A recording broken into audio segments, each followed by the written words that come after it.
So what part of the world are you in? I live in Boise, Idaho, which is where I grew up, Oh, northwest part of the state, so not that far from you.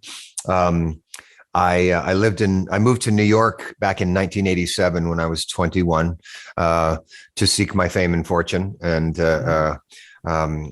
spent 16 years there.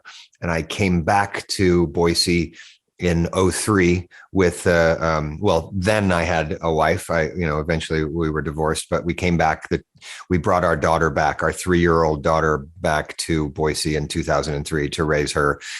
New York had become, unwieldy for us as parents. And also it was right after 9/11, and New York was pretty scary at that time. So it was, it was a good choice. It was a nice place to raise a kid. I had a plan to create a ski buddy for myself, which I did. She's a great skier, and she got to sort of grow up with the mountains and wildlife around her. But now she goes to college in New York City, or just outside of New York. So she abandoned me and went back to live my dream life.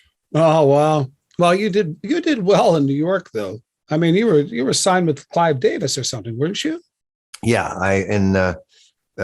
well, 1991, my first album came out, and that was on Arista Records, and Clive was the guy who, I mean, really one of his A&R people, Mitchell Cohen, signed me, but of course, Clive he's the when you go into Clive's office and he's got a picture of him with Springsteen and a picture of him with Whitney and a picture of him with Janis Joplin, a picture of him with Miles Davis. It's like, yeah. Boy, I guess this is the place I should end up, because back then, in 1990 actually was when I signed the deal. There was a kind of a bidding war for me. That I had a great lawyer, and he and a manager, another guy manager who created this little feeding frenzy around me at that time. And so I had 6 or 7 labels bidding for me. Clive, it seemed like the thing to do. He was the legend, and I knew the issues I might run into, which I did run into, which was creative control and trying to maintain who I was as an artist. But it was just too tasty an opportunity to pass up. And I think in the long run, it was a good idea. I became a success right away. My first single, "I Wonder Why," was a top 10 hit all over the world. And that first album of mine sold 1.5 million copies. So yeah, that was a great single, by the way.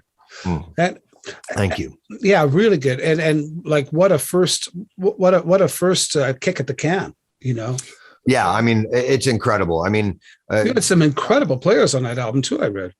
Yeah, that was that song. That the record was produced by 2 different people. Most of the all but 4 of the songs were produced by Glenn Ballard, and Glenn and I wrote "I Wonder Why" together, as well as some others.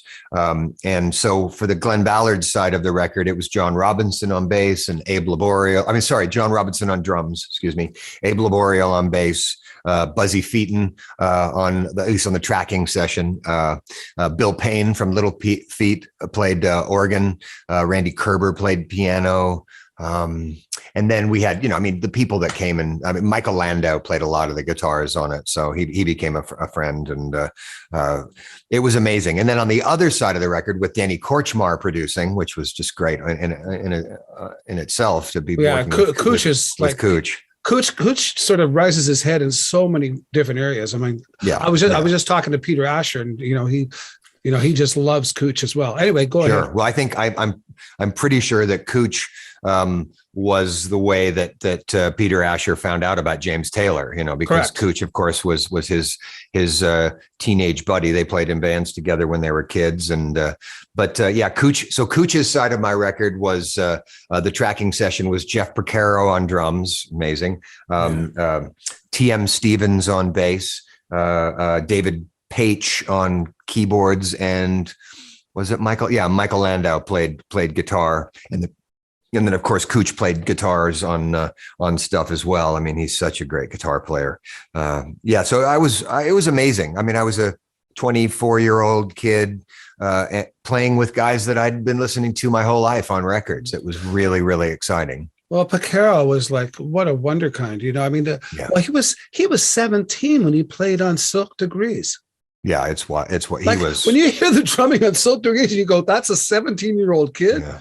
He was extraordinary. Lord. He was a really nice guy too. It was he died not that long after that record, just a couple of years later, and it was really sad. He was very nice to me. He was David Paich was a little crusty. He kind of had the sort of the I'm here to work. He might have had a rough night the night before or something. So he wasn't terribly lovey-dovey with me. But Pacaro was really nice, very sweet, and we chatted. And I enjoyed those sessions immensely. It was really exciting.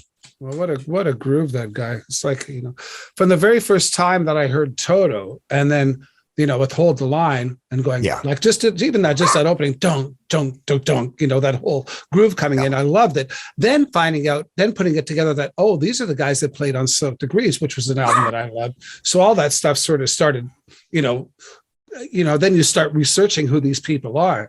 And it's incredible.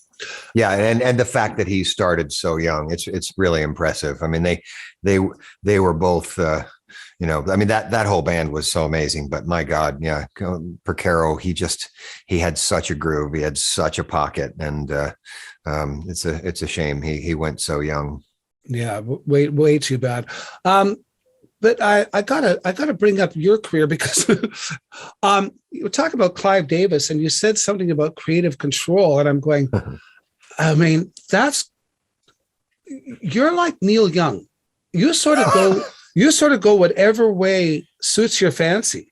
Because thanks for saying that. I mean, I think in my head, but I never say that out loud. Yeah, I'm like Neil Young, because obviously Neil Young is a god, and he's just like a piece of art in his own right. But I definitely have gone down a lot of roads that I think people didn't expect me to go down.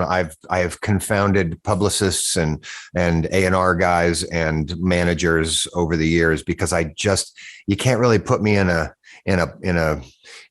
bucket. Neil Young somehow has managed to make a lot more money than I have and sold a lot more records being that guy. But I do what I want to do, and I don't do what I don't want to do. I guess that's more important. I couldn't make the records that Clive Davis wanted me to make. The first record kind of ended up slicker than I heard it in my head, and it had mostly to do with Clive Davis breathing down the neck of the producers that I worked with, because both producers, were capable of making great pop records that weren't slicker than they needed to be. And my first record, I love that record. I'm proud of it. The songs are mine. I was there. That was me. But I wanted to move left. I didn't want to stay there in the middle of the road making records that sounded like the early 90s. I wanted to sound more like, frankly, I wanted to be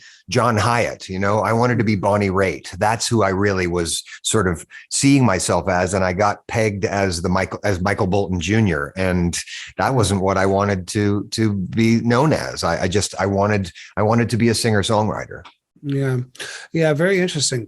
God, I had a question. It was perfect. Oh, I'm sorry. No, it's okay. It's okay, because it was what you were saying. And then about the creative control and Clive and No, it wasn't just that though, but it's okay. It'll probably come back around. I'm sure I'll find it. But the thing about, I know what I was going to say. It's interesting you bring all that up, because I remember back a few years ago, this girl that I knew, an acquaintance of my then wife, who's passed away now, sadly, but she was an acquaintance of mine, and I hung out with her husband and all that sort of stuff. But she came up to me, she says, I've got a singer I just love. I know you've never heard of him. And she said, but he's just incredible. And I said, who's that? She says, Curtis Stigers. I said, Curtis Stigers, I played with him. She goes, I've played with him. She goes, F off. Right? Like, that's right. And I said, no, honestly, I did. And so it took me a while. And finally, when we got together, I showed her a little blurb of us playing together on the live at the rehearsal hall. And she goes, I can't believe it. You know everybody. But I was trying to figure out where she would have found out about you. And then I was late to the dance I'm watching Sons of Anarchy. And then I see the credits for the song. I went, holy smokes, that's Curtis? And I'm going, okay, so because that's a whole different direction. And what I knew you as this jazz sax player guy when I first, came into your world. So then I put it together.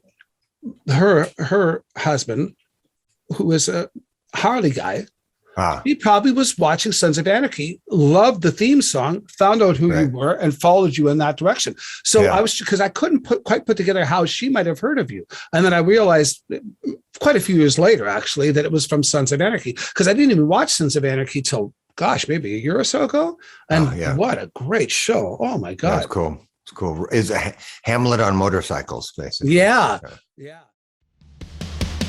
Hey, thanks for joining us. Check out our other vignettes and full episodes from a wide variety of guests for more great content.